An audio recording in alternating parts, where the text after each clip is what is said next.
Skúste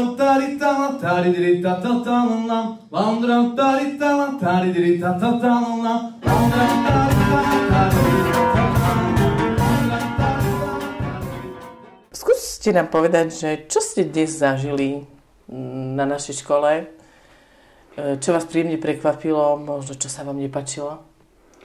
Tak co jsem dneska zažil, tak hned na začátku, když jsem přišel, tak jsem zažil obrovský kulturní zážitek vlastně ve formě tance a i hudby, takže to bylo opravdu krásný. A jak jsem říkal už i dalším kolegům, tak pro mě vlastně to udržování těch tradic a ty kultury je strašně důležitý. A v Anglii třeba občas vidíme dívky, jak tancují v tradičních krojích, tradiční tance, ale chlapce vidět opravdu tancovat je velká rarita v Anglii, protože už opravdu tam není moc lidí, kteří to umějí, anebo kteří to umějí učit. A proto se mi strašně líbilo právě dneska to vystoupení společným dívek i chlapců. A zároveň potom samozřejmě i ta přednáška pro studenty byla i pro mě obohacující. Já vždycky, když vlastně přednáším, tak i pro mě ta přednáška je obohacující potom v té zpětné vazbě od těch studentů. Ja som veľmi rada, že ste spomenuli tie prednášky, pretože my takú prednášku máme aj zachytenú a ponúkneme ju aj vám, naši milí diváci.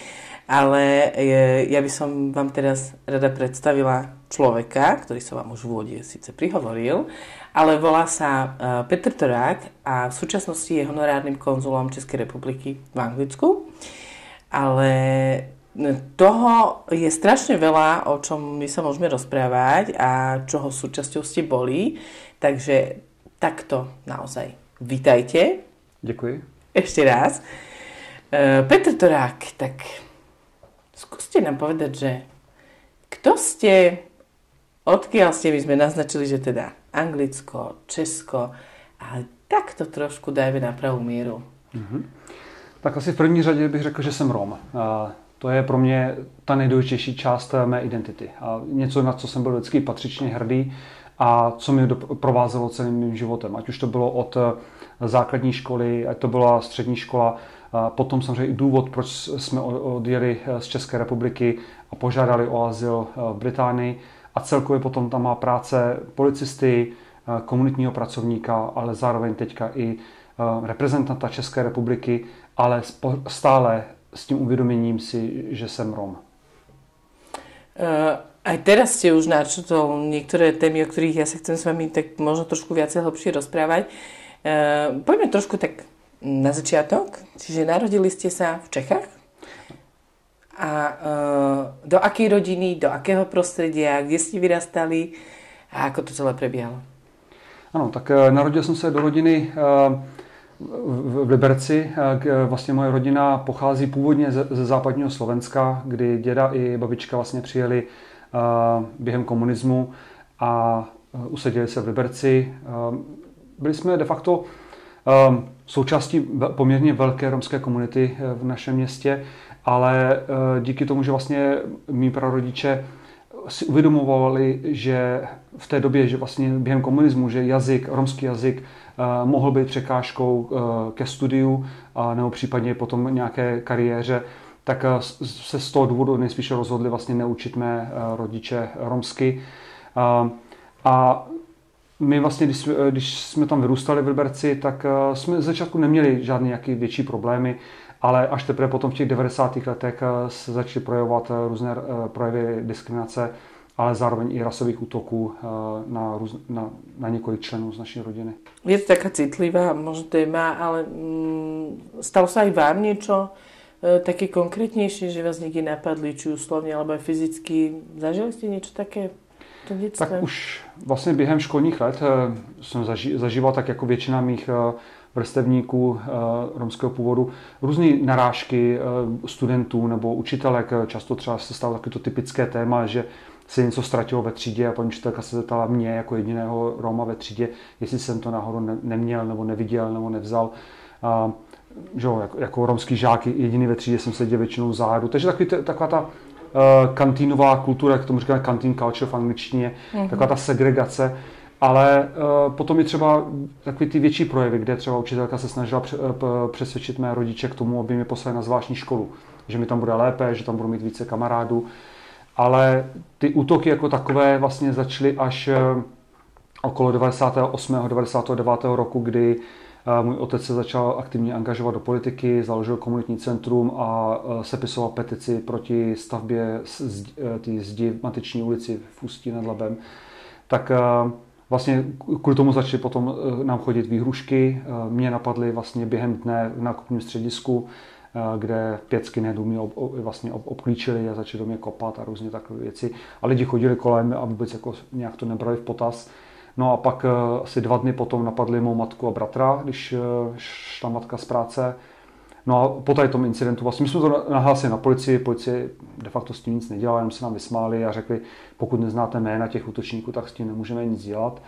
A po tady tom vlastně jsem přišel jednou domů z práce, z brigády a otec mi oznámil, že vlastně si máme zabalit malou tašku, že za 2 dny odjíždíme do Anglie. Uh-huh. A ste o tom diskutovali nejako doma? Mali ste na výber ako deti prispieť do diskusie, alebo to fakt bolo tak, že priprav si tášku, lebo odchádzame o 2 dní? Tam nebylo příliš moc diskuze. Mm-hmm. Mně vlastně v té době bylo 18, já jsem dokončil maturitu. Sourozenci byli ještě mladší, 16 a potom asi 6 a 5. Takže tam žádná de facto diskuze nebyla, tam rodiče se rozhodli sami. A samozřejmě já jsem jako 12letý, 18letý kluk jsem měl perspektivu, nebo jsem si myslel, že dostanu se na univerzitu, budu mít nějakou práci, už jsem si dal přihlášku na policii. Takže jsem jako viděl svou budoucnost, měl jsem tam kamarády, rodinu, tak se mi nechtělo vůbec jít, to přiznám.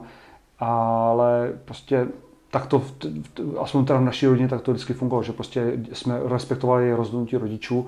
A tak se taky stalo. Zabalili jsme si jeden malý kufřík, všechny ty osobní věci, které jako mladý člověk že nahromadí, ať jsou to nevím, věci ze školy, ať jsou to různé notýsky, ať jsou to různé pohlednice nebo různé věci, jsme tam museli nechat a odcestovali jsme. A kam jste odcestovali? Kam jste se dostali?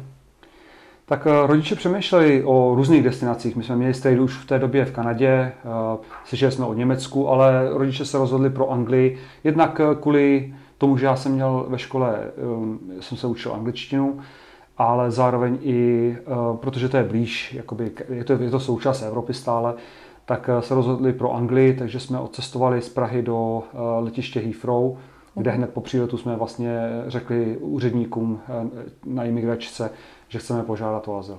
Začiatky určite boli asi náročné, čiže nejako ste sa dostali do Anglicka a zrejme sa to podarilo, bolo to úspešné.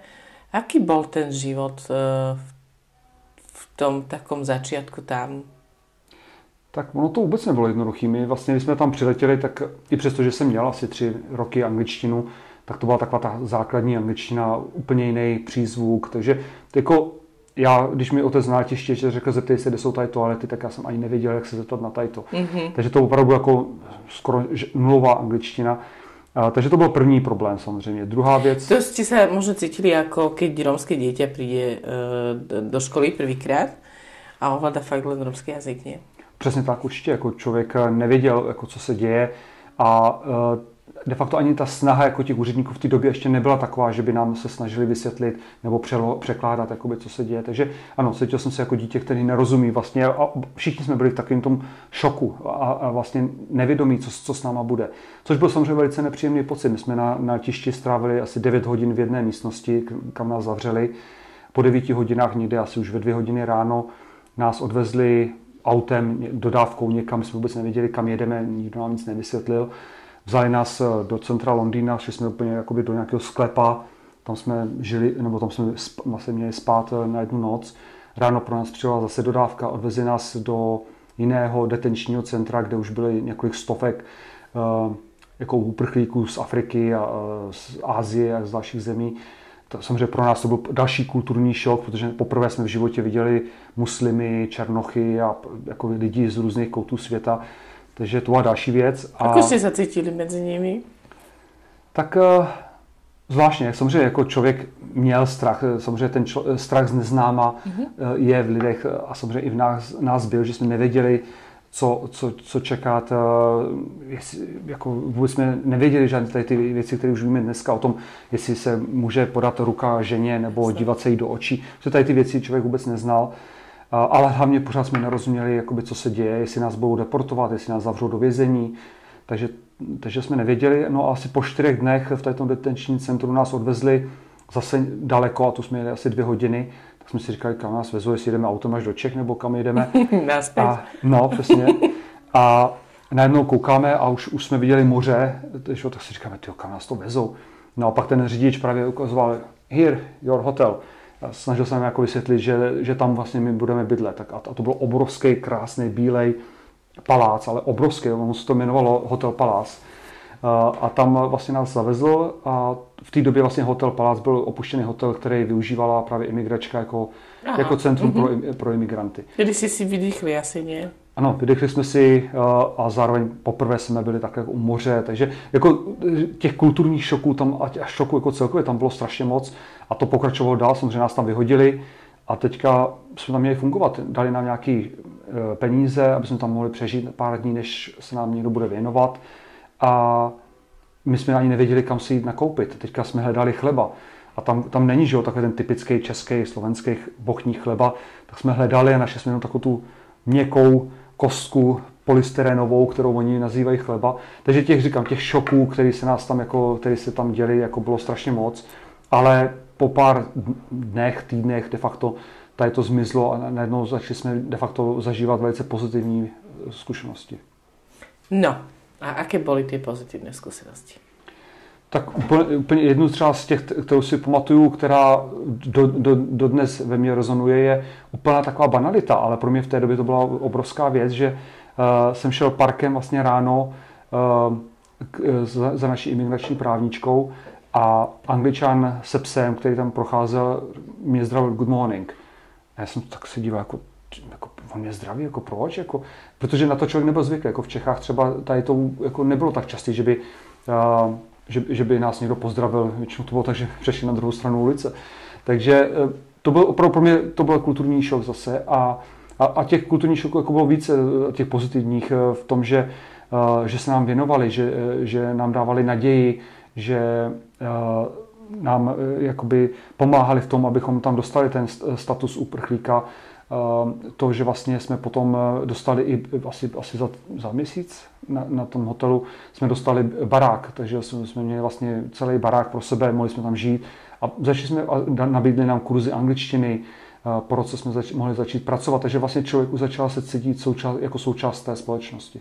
My sme sa už rozprávali predtým, takže ja viem, že existuje taká nejaká príhoda z vášho takého dobrovoľničenia, alebo teda takého, až by som povedala, že donúteného dobrovoľníctva.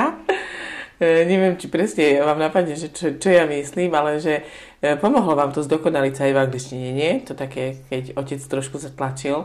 Určitě. Jako otec byl v těch věcech vždycky hodně progresivní, co se týče vzdělání, ale zároveň i toho, jakoby, jak dosáhnout toho, čeho chceme. A ať už to bylo už od útlého mládí, nám otec s matkou kupovali k Vánocům knížky jako dárek. Takže vždycky v tom viděli to, že když oni sami neměli tu příležitost, tak to chtěli dát nám. I když neměli to vzdělání, aby nám jako pomohli, ale aspoň nám to chtěli zprostředkovat tím způsobem.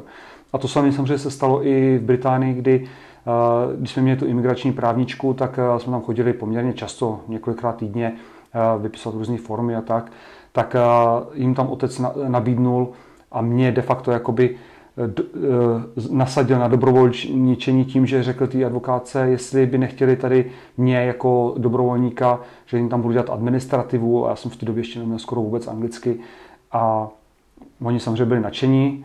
Já teda vůbec. Já jsem byl ještě takový stydlivý, hodně mladý člověk, takže jsem jako nechtěl, protestoval jsem, ale tak otec řekl, tak to taky bylo. Ale samozřejmě teďka s postupem času člověk si toho váží a hlavně v tom jsem viděl obrovský jakoby smysl v tom, že nejenom, že jsem se za 3 měsíce naučil poměrně dobře anglicky a byl jsem schopen už překládat dalším přistěhovalcům a tím se vlastně nastartovala i má kariéra, kterou dělám dnes. Jasné. Vy ste hovorili, že stávali sa vám rôzne veci v Česku. že aj v škole, aj proste celkovo v spoločnosti a v Anglicku to asi bolo o dosť iné už, o čom svedčí už teda aj ten zážitok na tej prechádzke v tom parku, že sa tam ľudia tak zdravili, to ste hovorili, to bolo pekné.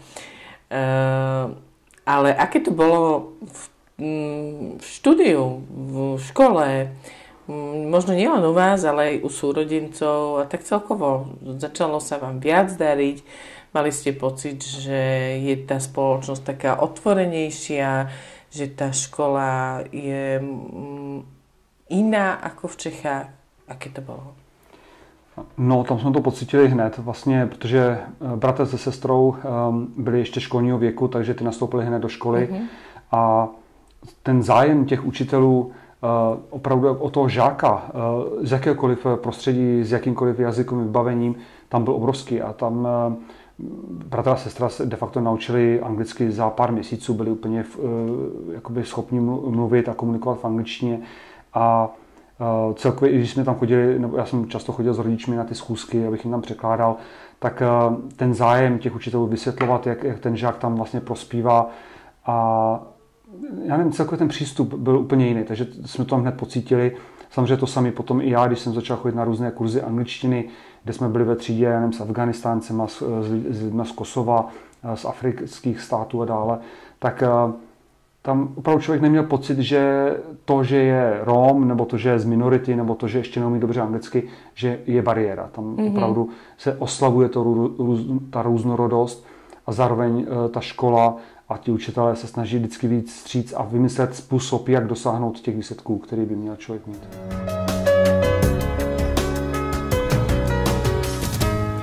Poďme trošku k vašej takej kariére, ktorú možno ste v Anglicku rozbehli. Už ste povedali, že ste mali vždy blízko k takému dobrovoľníctvu, ak možno aj trošku k motivovaniu ľudí, k takej pomoci všeobecne. Ako ste sa vy stali policajtom? Tak tam má takový ten sen být policistou už vlastně... To byl taký chlapčenský sen určitě, odvala? Ano, to se datuje už do nějakých možná 10-12 let, kdy kluci sledují, že jo, filmy, různý akční filmy a filmy se superhrdinama. A který superhrdina to byl? Pro mě to byl Superman určitě. A já jsem vždycky chtěl být takový ten superhrdina, který si roztrhne tu košili a bude tam pomáhat prostě lidem, kteří to potřebují. A proto já vlastně už během dokončování maturity jsem si podal přihlášku k policii České republiky v Liberci a společně i s otcem. Můj otec si dal přihlášku ve stejný čas a dělali jsme testy společně. Takže už tehdy jsem se snažil, ale odpustili jsme Českou republiku v polovině těch testů, takže jsem si to nemohl splnit. A teprve vlastně až v Anglii postupem času, když jsem se už zdokonal v angličtině, odpracoval jsem několik let v různých továrnách, na poli, trhání brambor a prostě různé ta manuální práce. Až někdy v roce 2003, když jsem se vrátil z Brazílie, tak šel jsem na recepci na policejní stanici a tam zeptal jsem se, jestli si můžu podat přihlášku a ona mi řekla, ne, pokud nejste Brit, tak nemůžete. Což v té době jsem bral jako fakt, tak jsem říkal, OK, tak nic. Až teprve asi o dva roky později mi jeden známý policista mi řekl, že to tak vůbec není, že vlastně tam člověk může být policistou, i když není Brit. Podal jsem si přihlášku a stal jsem se komunitním policistou, městským policistou. Čo to znamená komunitný policajt? Tak s kým ste pracovali, alebo čo bola vaša taká náplň práce? Je to de facto to, co vlastně to říká vlastně v tom názvu. Je to přímo opravdu policista pro práci v komunitách. Není to, ten policista se nezabývá zatýkáním nebo vyšetřováním trestných činů. Je to opravdu, hlavní náplní práce je chodit do komunit, ať už je to ve školách, domových důchodců, do obchodů, do různých center a být vlastně tou viditelnou reprezentací policie, být i tou pozitivní reprezentací policie, ale zároveň i být vlastně k dispozici těm komunitám, pokud je něco trápí, pokud je něco předat jakoby v povědomí policie. A proto vlastně i ten komunitní policista nemá nic jiného než notýsek a pero. Protože to je de facto všechno, co je potřeba k té práci. Nemáme žádné jako obušky, pouta, nic z toho nepotřebuje ten komunitní policista, protože jeho prací je de facto mluvit a pozorovat. A čo všetko ste tam teda spozorovali? Alebo kto boli tí takí možno najčastejší príjmatelia vašej pomoci? Alebo vašej služby, možno by sa skôr dalo povedať? Tak většinou to byly, de facto, tam jsem si nevybíral. Já jsem pracoval vlastně v části Peterborough, která je velice různorodá. Jako opravdu je to nejrůznorodější část Peterborough a nejenom Peterborough, ale celého toho regionu, kde se mluví více jak 120 jazyky, jenom v tom malém okrsku. Takže je to opravdu různorodé. A říkám, já jsem chodil do škol, takže jsem se bavil se žáky, chodil jsem do domova důchodců, do obchodu, de facto i své přestávky, obědové přestávky na kávu jsem trávil přímo v komunitě, že jsem si sednul někde. Chodil jsem na romské svatby jako policista v uniformě, kde prostě jsem stále prezentoval jakoby tu pozitivní stranu policie a to, aby lidi vnímali policii jako opravdu instituci, na kterou se mohou spolehnout, když ji potřebují. Ale zároveň po pár měsících práce u policie jsem si začal všímat věcí, které do té doby jsem vůbec netušil, že existují. A to byly právě oběti trestných činů moderního otroctví nebo vykořisťování. A to vlastně tady ten specifický typ trestných činů mě potom provázel vlastně celou mou policejní kariéru. Stretli ste sa aj s ľuďmi z Čiech, zo Slovenska, ktorí takto sa stali obeťami obchodovania s ľuďmi v Anglicku? Ano, jelikož v Peterborough je velká komunita Čechů a Slováků, Rómů, potažmo přibližně okolo 5 až 6 tisíc lidí, tak i samozřejmě i to vykořisťování se týkalo všech komunit, ať to byli Poláci, Litevci, Pakistánci, ale zároveň teda samozřejmě i české a slovenské komunity, kde teda převážně se jednalo o vykořisťování za nucenými pracemi. Tak vlastně většinou takový ten modus operandi, to jak to fungovalo, bylo, že ti vykořisťovatelé přivezli buď bezdomovce nebo lidi, kteří byli závislí na alkoholu, na drogách, anebo často taky i potom lidi z romských osad a vykořisťovali je na různé nucené práce nebo na různé podvodné, potom třeba podpory a další jiné věci.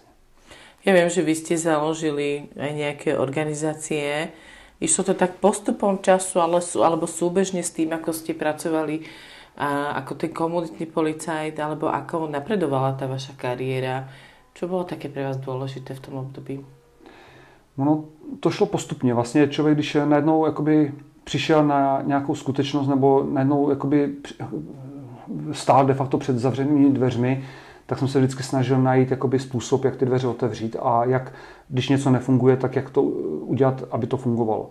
Takže třeba, co se týče jakoby té komunitní práce potom, protože když jsem byl policista, první rok jako komunitní policista a pak jsem se stal státním policistou, tak jsem viděl, že vlastně během té chvíle, co jsem 8 hodin, 10 hodin v práci, tak mohu pomáhat všem, ale potom vlastně jsem šel domů a mě stále lidi volali, hele, já potřebuji tamto, já bych potřeboval zjistit tam to.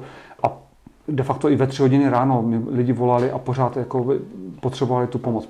A jako jsem byl jedinej, vlastně, který jim mohl v těch věcech pomoci, tak se obraceli všichni lidi na mě. Takže jsem si v té chvíli uvědomil, že je potřeba dělat něco i po té práci policisty. A proto jsme v roce 2008-2009, de facto, když jsme se stal státním policistou, s pár kamarády založili nejprve Česlo, což byla komunitní organizace jako Československo. Ale jelikož se tam vyskytly, jako projevily se tam předsudky. Já jsem byl jediný Rom a asi rok jsme fungovali normálně v pohodě, ale začaly se tam projevovat taky ty předsudky, kde ti moji kolegové během plánování akcí říkali, no ale nebudeme zvát cigány, aby jsme se nemuseli bát o naše kabelky a tady ty věci. Tak jsem jako říkal, tak to teda ne, tak já odcházím. No a pak ještě jeden můj kamarád Pepa Kopečný, který tam byl taky ve vedení, taky s tím nesouhlasil a odešel se mnou.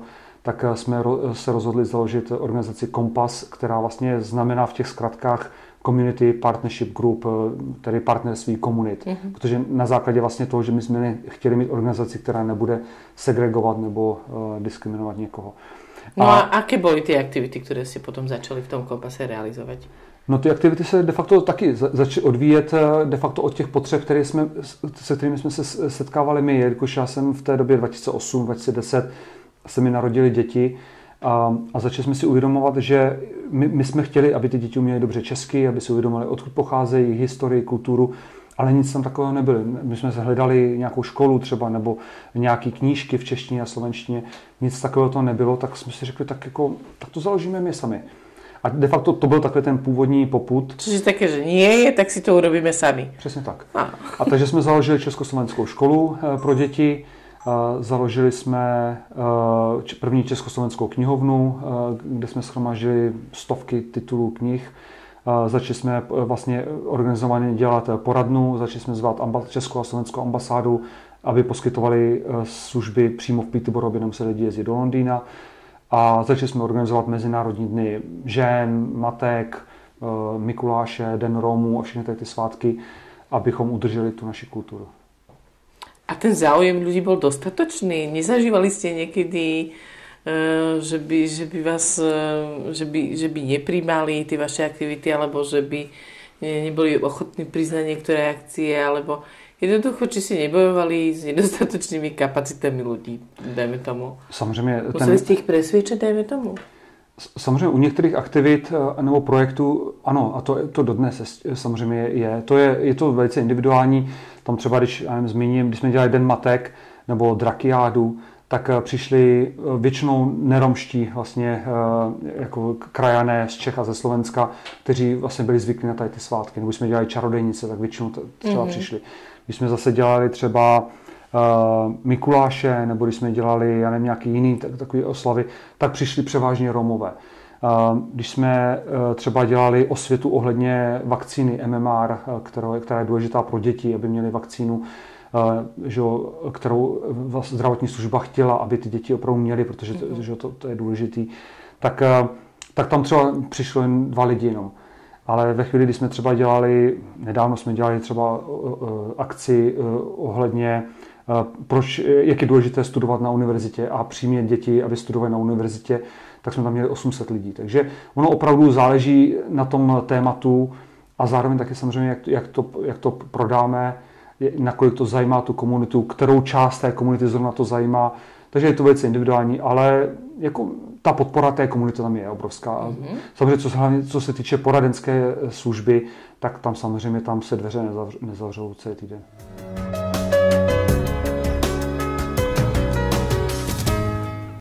Kedy si vás všimli prvýkrát médiá? Možno české, možno slovenské, možno anglické? Tak první rozhovor, jestli si vzpomínám dobře, jsem dal v roce 2006 BBC, který byl ohledně vykořisťování lidí. To jsem ještě pracoval jako dobrovolník pod městským úřadem. To jsem už byl vlastně komunitní policista, už jsem byl. Tak to bylo vlastně ohledně tady toho. A pak postupně se to začalo nabalovat, vlastně, když třeba v policii došlo k nějakým potyčkám, nebo když něco se dělo, tak vlastně mě často ta policejní prezidentka využívala jakoby k různým médiím, k výstupům ohledně minorit a ohledně migrantů a tak dále. Mm-hmm.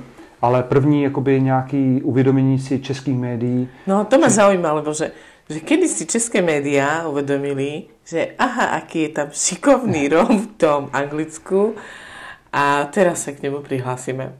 Tak podle mě poprvé to bylo ještě někde 2000, možná 10, 11, možná tak nějak, kdy můj otec napsal do novin do Čech o tom, jak je hrdý na svého syna. Tak to bylo takový to první. Ale vždycky jakoby ty média, když o mě tam psali ještě v té době, tak to bylo jakoby Rom z Čech nebo tady ty věci. Pořád jako tam bylo tady to. Až teprve v roce 2015, když jsem dostal ocenění od královny, tak samozřejmě těch rozhovorů jsem dával stovky, jako to bylo denně několik třeba desítek rozhovorů, ale tam už najednou psali Čech, což bylo velice zajímavé pozorovat. Aha, jasné, rozumíme tomu.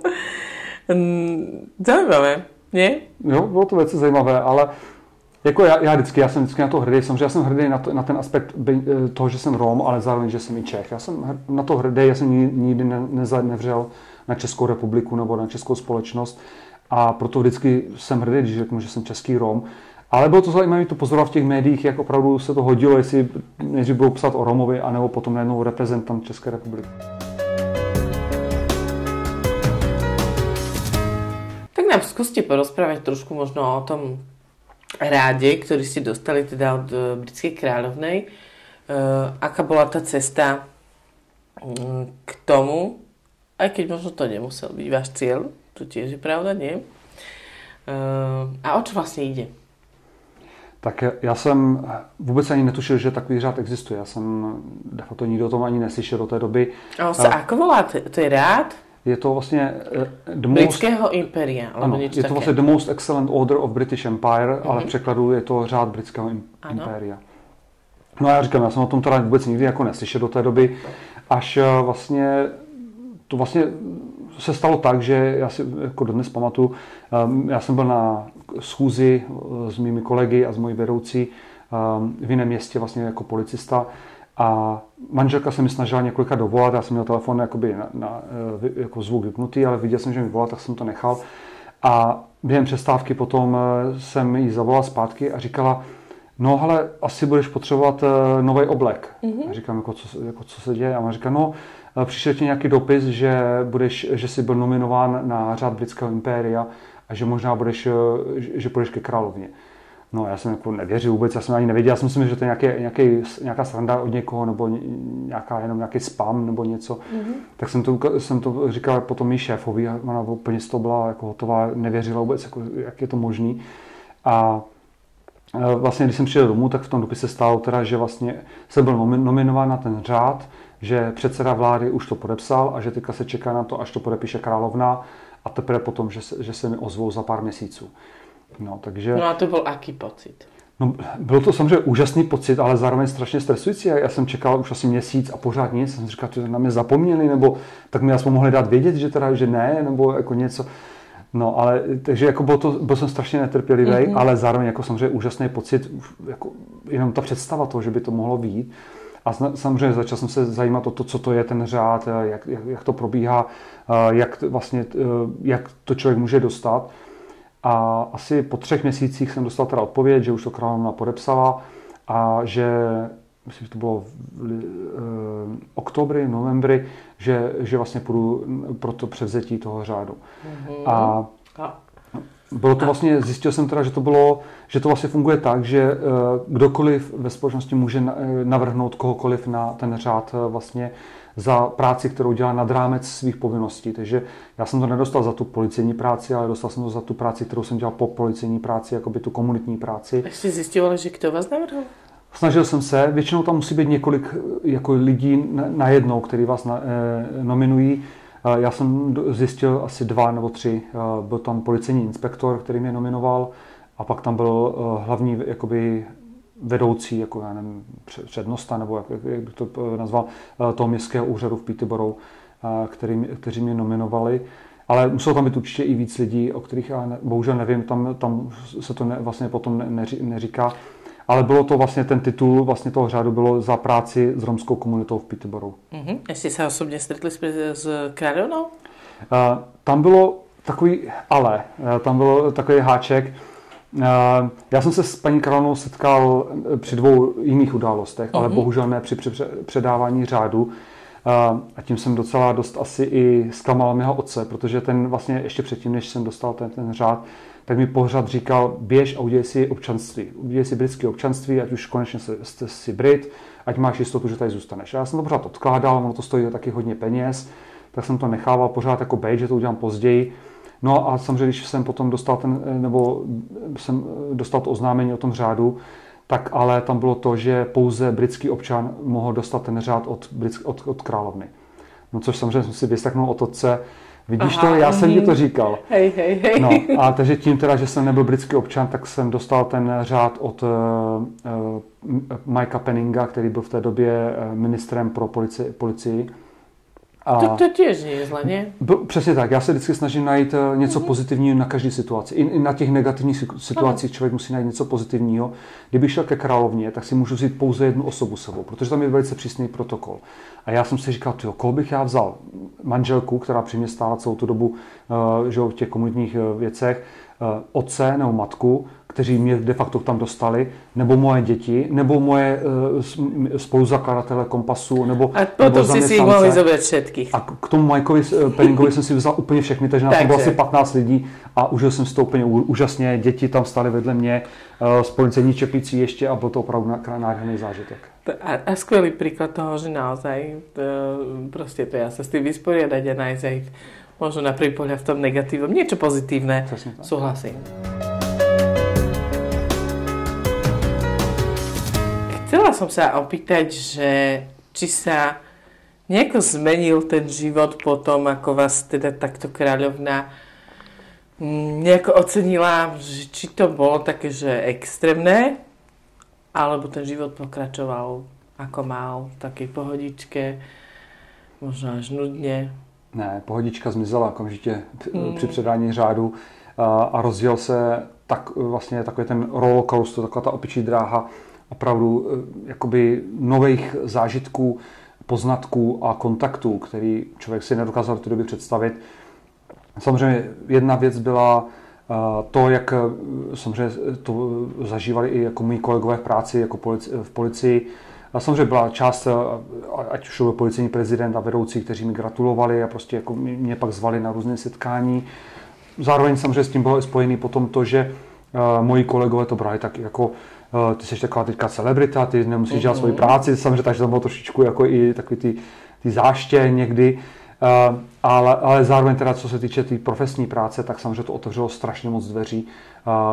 Začali mě zvát na setkání ministři, prezident, policejní prezident přijel do Londýna se mnou setkat, velvyslanec nebo velvyslanci. Takže byl jsem zván do Čech na různé semináře, na různé přednášky. Vlastně i děti jako ve školách, když jsem začal prezentovat a ukazovat ten řád, tak to bylo jako obrovský wow. Takže to otevřelo tolik dveří a tolik kontaktů. Samozřejmě těch rozhovorů, které jsem dal nejenom pro české a slovenské média, ale i až do Brazílie a různých, já nevím, Al Jazeera, různých těch médiích, které se o to zajímaly. Jako to byly, říkám, desítky rozhovorů denně, tak i to člověka posunulo mnohem dále.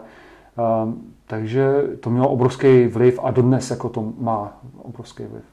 Bolo pekné, že si povedal, že teda naozaj, že otvorilo vám to dvere, ale aj také nové obzory možno inej pomoci, väčšej pomoci, nových možností, cieľov. Čo robíte dnes? Alebo čo je dnes vašou prioritou? Tak přesně tak, jelikož to otevřelo tolik dveří a příležitostí a začal jsem si uvědomovat, že s těmi otevřenými dveřmi samozřejmě přichází i zodpovědnost, tak jsem si říkal, já už si nemůžu dovolit z morálního hlediska hlavně zůstat ve své komfortní zóně v policii a dělat to, co jsem dělal stále a vlastně nevyužít to k tomu, abych změnil status quo ve společnosti, protože jsem měl najednou možnost opravdu i dílčím způsobem sice, ale změnit něco ve společnosti, ať už v naší komunitě romský, ale zároveň i ve většinové společnosti. A v roce 2017 já vlastně každý léto jezdím do Čech na dovolenku s dětmi a zároveň tam dělám i práci. A v roce 2017 jsem vlastně se zúčastnil programu Baru Vás, který je pro mentoring vlastně a jakoby práci a inspiraci mladých lidí, středoškoláků a vysokoškoláků v České republice pod vedením Romea. A já jsem tam vlastně měl jakoby za práci 3 dny tam vlastně inspirovat ty mladý lidi.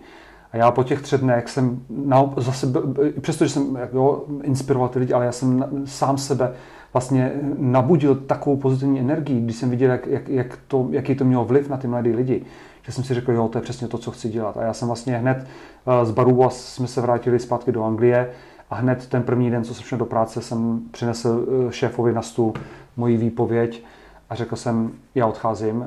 Dal jsem tam 3měsíční výpověď. Jako můj sergeant, ten nadřízený, se jako usmíval a říkal, jo, prostě tě, to se ještě změní, to ještě, když budeš chtít, tak to klidně zruš, jako stejně to zrušíš.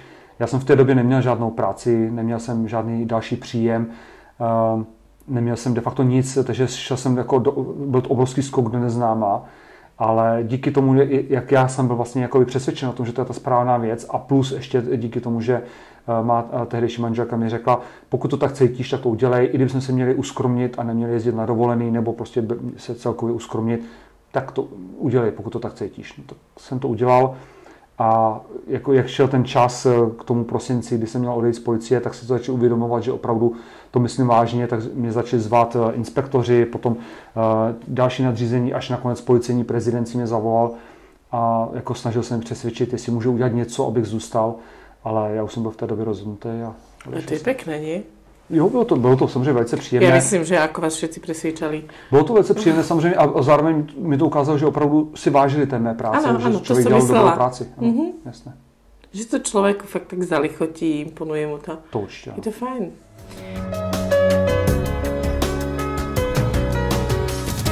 Viem, že ste sa stretli s Obamom a vy celkom tak aj vyzeráte. Sú to akože, keď si možno trošku kmálši, keby ste boli tak úplne, že aj tak výzorovo trošku mi ho pripomínate. Ale stretli ste sa s ním, nie? Ano, ano. Vlastně to se odvíjelo celkově od toho odchodu z policie, potom vlastně, kde jsem začal se věnovat na plný úvazek charitě Kompas. Začali jsme rozjíždět mnohem širší škálu různých komunitních aktivit a země se de facto stala v vozovkách jako takový lídr, že vedoucí organizace, jasné, ale i lídr ve svém oboru. A toho vlastně si všimli dvě americké organizace. V první řadě to byla v 2018-2019 World Forum Foundation, která pracuje na raném vývoji dítěte, která si mě vybrala jako lídra pro práci s mladými lidmi nebo s dětmi. A 2 roky jsem vlastně lítal do Ameriky, do Číny, do Afriky a vlastně učil se, jak lépe a efektivněji pracovat s dětmi. Ale zároveň si pak toho všiml právě i Obama Foundation, kterou založil Barack Obama a vybrali mě jako jednoho ze 30 evropských lídrů, kde vlastně jsem potom podstoupil 6měsíční školení Barackem Obamou a celým jeho týmem. Čiže tomu všetkému určite predchádzala veľká drina, veľká snaha. Určite ste toho aj veľa obetovali. Času, možno aj ten čas s rodinou. Možno, že neviem, možno, že bolo toho menej.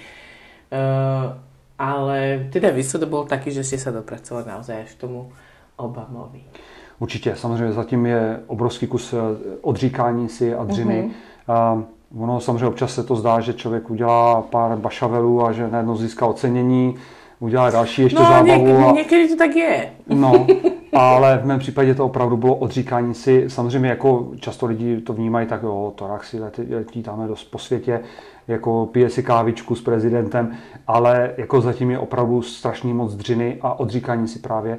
A na úkor často právě ty rodiny. A de facto většinou ty rodiny, jako já samozřejmě s podstupem času to jako vnímám samozřejmě, že jako ten čas, který těch posledních 10 let, který se tomu věnuju, samozřejmě otec mi kolikrát říká, že radši nejsi doma, nedáš si nohy na stůl, už si dosáhl svýho, už jsi známej, máš dobrou pozici, respekt, teď si jde nohy na stůl, věnuj se dětem, ale já většinou to bral prostě tak jako, že takovou morální zodpovědnost. Pokud člověk má příležitost něco změnit ve společnosti a neudělal by to jenom kvůli svému pohodlí nebo pohodlí rodiny, tak si myslím, že to je de facto hřích.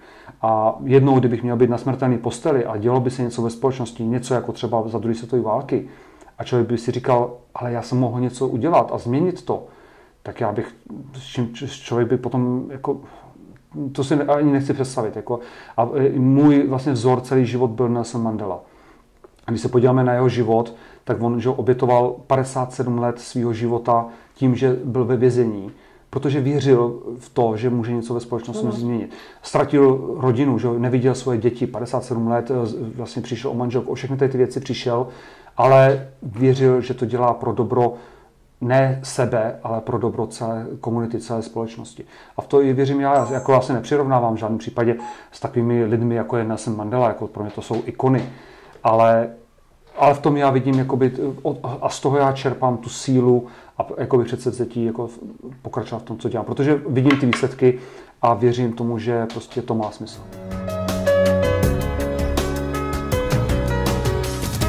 Vy ste navštívili v týchto dňoch našu školu. Ide o súkromné hudobné a dramatické konzervatórium.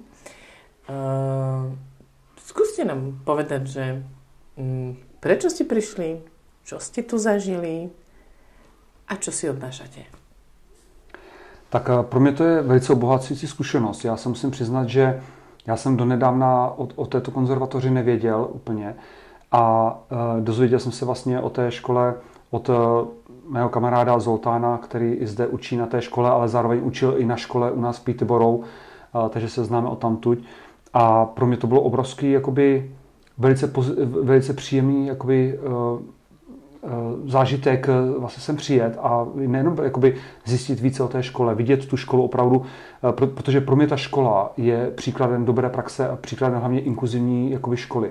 Já jezdím po stovkách školách po celé de facto Evropě, od Ukrajiny samozřejmě před válkou až po Řecko a další jako země, takže můžu to porovnat a jako ta škola opravdu už od chvíli, kdy vstoupíte do té školy, na vás jakoby úplně dýchá ten duch, jakoby ta nálada a celkově jakoby to komunitní sevření a já nevím, celkově to jako člověk opravdu cítí se tady jako doma. Jako já si dokážu představit přijít jako student do prvního ročníku a najednou vidím tady svoji vlajku, wow, jako, tak tady jen asi se nemusím jako stydět za to, že jsem Rom, tady vůbec jako to neřeší nebo naopak to oslavují, což je právě to gro v britských školách, kde opravdu oslavují tu různorodost. Takže to mě příjemně překvapilo od první chvíle, kde jsem viděl ty číslice na schodách, kde jsem viděl obrazy různých romských ikon, publikace v romštině. No a samozřejmě potom ten obrovský zážitek toho, když jsem viděl ten orchestr a dnešní vystoupení tance, jako to jsou opravdu nádherné věci, které jsou tak naplňující jako pozitivní energii, že opravdu ta mládež, že v nich je ta budoucnost, že člověk jako může spoléhat na tu další generaci jako těch mladých lidí, kteří budou ti další lídři v té práci, kterou se snažíme dělat už že, několik desítek let. Takže to je velice povzbuzující a takže se velice z toho těším a těším se samozřejmě i z toho managementu. Měl jsem možnost potkat paní ředitelku a další členy vedení a učitele a to je jako úplně jako super věc, že tady je ten zájem opravdu jako dál v tom pokračovat a zároveň jakoby předávat ty své zkušenosti a ty tradice dalším generacím, ale nejenom generacím Romů, ale co se mi strašně tady líbí, je, že to není jenom čistě segregovaný pro Romy, ale že tady jsou žáci z Ukrajiny, že jsou tady žáci z majority. Úplně úžasná věc, jako to je přesně to, co my potřebujeme, aby i ta majorita vnímala tu romskou komunitu jako součást té slovenské společnosti. Ja možno tak možno trošku len dalo také oživenie. Je to naozaj tak, že máme tu rôznych žiakov, máme Rómov, máme nerómov, máme Ukrajincov, máme Barskoho, možno, že niekto je Rusín, medzi nimi to už naozaj neviem, ale skúsim to zistiť.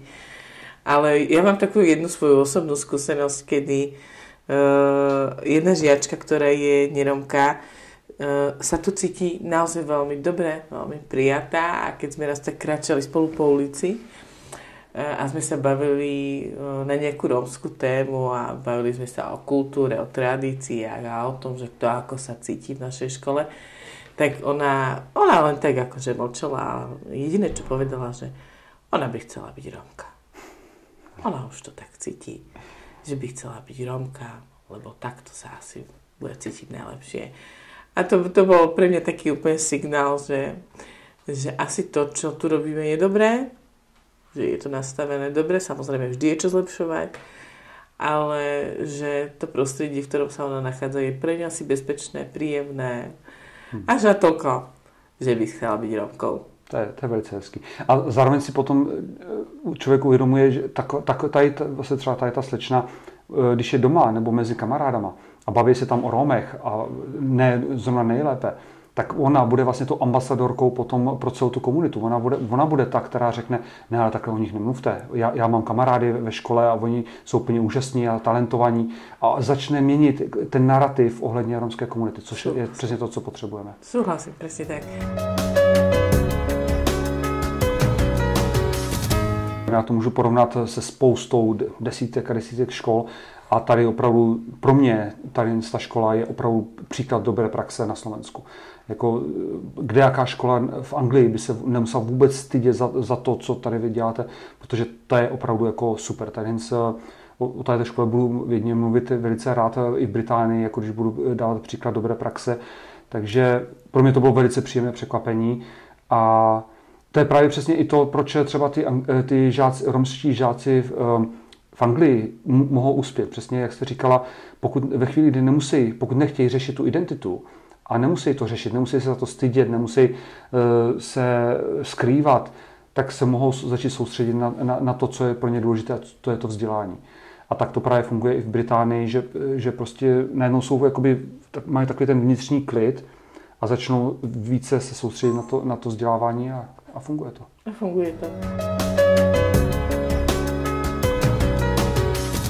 Čo by ste teda poradili tým našim študentom, na čo by sa mali v živote sústrediť?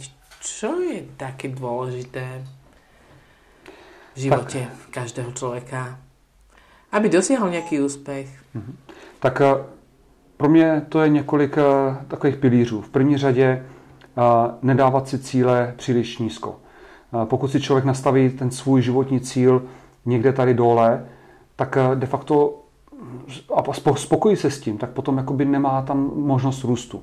Proto já vždycky říkám těm studentům, běžte opravdu, nastavte si ty cíle hodně vysoko a když dosáhnete i jenom z poloviny toho, co jste chtěli, tak už je to mnohem větší jakoby, úspěch, než když si dáte ty cíle velice nízko. To je první věc.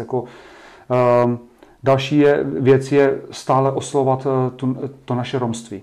A nezapomínat hlavně, odkud pocházíme my, nebo potom naše rodiny, nebo naše komunita. To je strašně důležitá věc. Já samozřejmě chápu, že často lidi se bojí třeba toho stigmatu a já znám spoustu profesionálů, kteří jsou doktoři, právníci, politici a ve chvíli, kdy dosáhnou té pozice, tak jakoby se skryjou pod ten parapet a už nechtějí, aby je společnost vnímala jako Roma, protože nechtějí mít to stigma. A já samozřejmě chápu pro nás, pro Romy, kteří žijou v tolerantní společnosti v Británii, kde se to oslavuje, tak je to jednoduchý říkat, jo, já jsem Rom, já jsem úspěšně tady to. A samozřejmě pro lidi, kteří s tím bojují, tak to musí být těžší. Ale v tom já právě vidím stále takový to morální, takovou tu zodpovědnost, tu naší, takové to naše poslání všech, kteří se dostali tam, kam se dostali, aby dál jakoby ukazovali, podívejte se, já jsem doktor a já jsem Rom, já jsem právnička a já jsem Romka. Aby opravdu, jak ta romská komunita, ta romská mládež to vnímala, ale hlavně, aby to většinová společnost nás vnímala, aha, jsou tady Roma a jsou jako my. A to je to důležité. A ja vám veľmi pekne ďakujem, že ste prišli do nášho podcastu, že sme sa mohli takto krásne porozprávať, že sme sa, napriek tomu, že už sme si vypočuli vaše prednášky, opäť niečo nové dozvedeli a budeme veľmi radi, keď opäť prídete a budeme sa môcť stretnúť, porozprávať a verím, že to bude aj pri nejakej peknej príležitosti, lebo my tu oslavujeme aj Deň rómskeho jazyka, aj Medzinárodný deň Rómov, takže vás aj srdečne pozývame. Budu se velice těšit, pro mě to bude vždy určitě super příležitost a potěšení. Ďakujeme veľmi pekne a s vami sa lúčime. To bol Petr Torák, honorárny konzul Českej republiky v Anglicku. Ďakujem ešte raz. Majte sa pekne. Děkuji.